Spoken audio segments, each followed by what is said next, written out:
Bonjour et bienvenue pour ce rendez-vous hebdomadaire de décryptage de l'actualité économique et géopolitique en mode affranchi. Je salue tous les abonnés de TV Liberté pour cet épisode que je vais intituler Diversion. Oui, faire diversion pour cacher les vrais problèmes. Voilà un exercice dans lequel les gouvernements et nos médias excellent littéralement. Alors en ce moment, vous avez le choix entre les déboires de la famille Delon, pour ceux qui font dans le people, et puis vous avez ceux qui nous mettent sous le nez un risque de guerre imminente, un risque de guerre durable avec la Russie. La Russie dont tout le monde sait que au bout de quelques semaines, les chars russes pourraient venir défiler sur les Champs-Élysées, sachant que ça fait maintenant 18 mois que les troupes russes sont engluées à Kherson et n'arrivent même pas à gagner 1 kilomètre ou à reconquérir la rive gauche. Mais ce que les Russes n'arrivent pas à faire avec le Dniepr, aucun doute, ils franchiront le Danube et le Rhin comme en rigolant.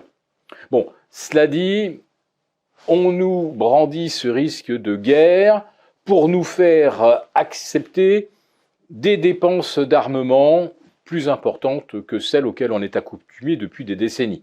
Ça faisait des décennies, effectivement, qu'on n'envisageait pas une guerre avec la Russie, notre principal fournisseur de gaz, de titane, de diesel. Oui, on voyait plutôt la coopération avec la Russie que la guerre. Bon, imaginons qu'effectivement, M. Poutine, maintenant, l'est très très mauvaise, et il décide de menacer l'Europe. Alors c'est vrai que on s'est carrément séparé de plus de la moitié des blindés que nous détenions en France. On a 2 ou 3 fois moins de chasseurs qu'il y a 20 ans. Donc effectivement, comme on dit, on est peut-être un petit peu à poil, question capacité de défense et surtout de projection sur des théâtres extérieurs. On l'a vu avec l'opération Barkhane, où les troupes françaises devaient faire appel et demander de l'aide aux Américains pour des reconnaissances hélicoptères, pour aller sauver des commandos, etc., parce que nos hélicoptères étaient tous cloués au sol. On n'avait pratiquement plus aucun blindé qui fonctionnait à cause du sable. Bref, c'est vrai qu'au niveau des défense, l'Europe est un petit peu, comme on dit, au creux de la vague. Mais brandir le risque de guerre, nous faire peur, c'est pourquoi? C'est surtout pour nous faire accepter que les impôts vont augmenter ou les taxes vont encore augmenter pour financer le réarmement et pour financer, bien sûr, l'aide à l'Ukraine. Alors, les Européens se sont déjà entendus pour 50 milliards d'aides.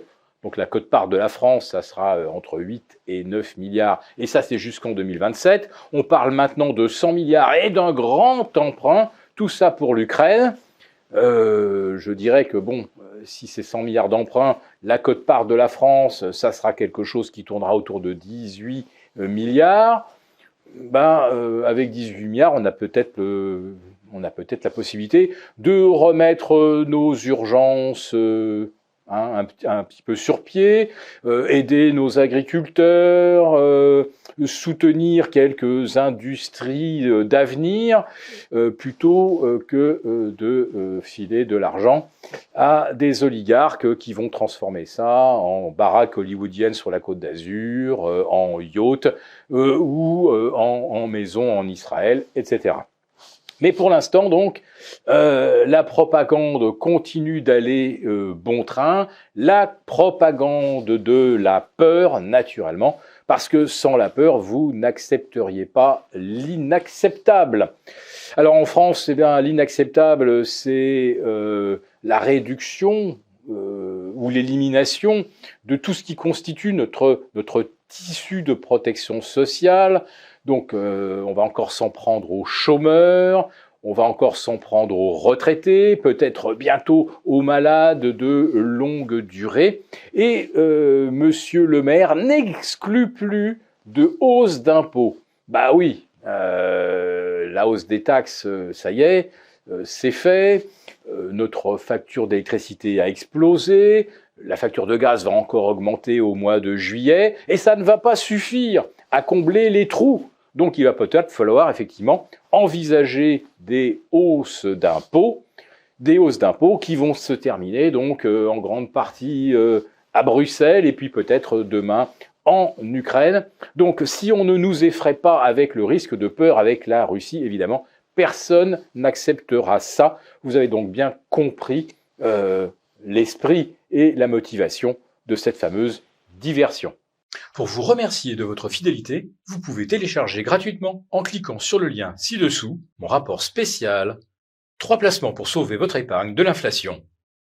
Merci et bientôt.